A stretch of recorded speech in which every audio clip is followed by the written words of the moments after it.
गोरी हमारा गावे में कमी करो ना कमरिया हिलावे में देखो होश में रहो। नाचे आइल बाड़ू गोरी हमारा गावे में तो का करी? कमी करो ना कमरिया हिलावे में अरे केहू तो हके जे बोली चली चार फायर गोली ये इलाका में काफी हमार नमवे बा। सुना हमारो कहो ढेर देख लेनी बोल तोहार राइफल से बड़ हमर बमवे बा। तोहार राइफल से बड़ हमर बमवे बा। बुझाइल?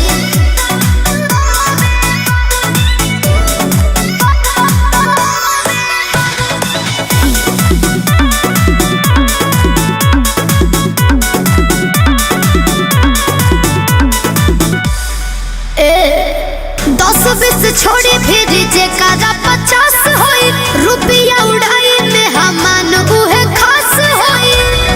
का बुझला? तोहरे ओठवा हे रानी का? मीठा पानी लागे तू तो बोले बहू। हाई कमर कमानी अच्छा। राजधानी लागे हाँ नो।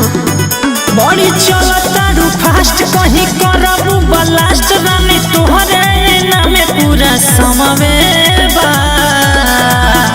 मन हमारो कहो ढेर देख लेनी बोल तोहार राइफल से बड़ हमर बमवे बा।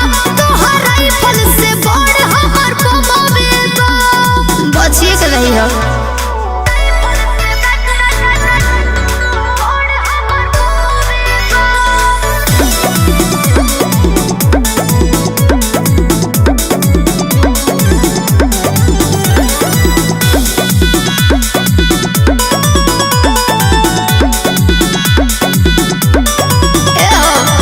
सारा समझौता नी हम तोहर चल बाबू मछरी सुघर देखी फेंकता रो चल बाबू।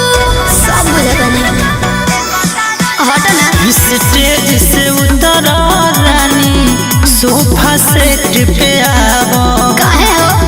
मछरी ताजा बारू सरवन हट। के प्लेट में आवो ना मन बो। होई नाच के दीवाना ऐसे गावता ने गाना गोरे लईकी पटावल हमार कमवे बा। मन हमारो कहो ढेर देख लेनी बोल तोहार राइफल से बड़ हमर बमवे बा। तोहार राइफल से बड़ हमर बमवे बा। बचिए के रही हो।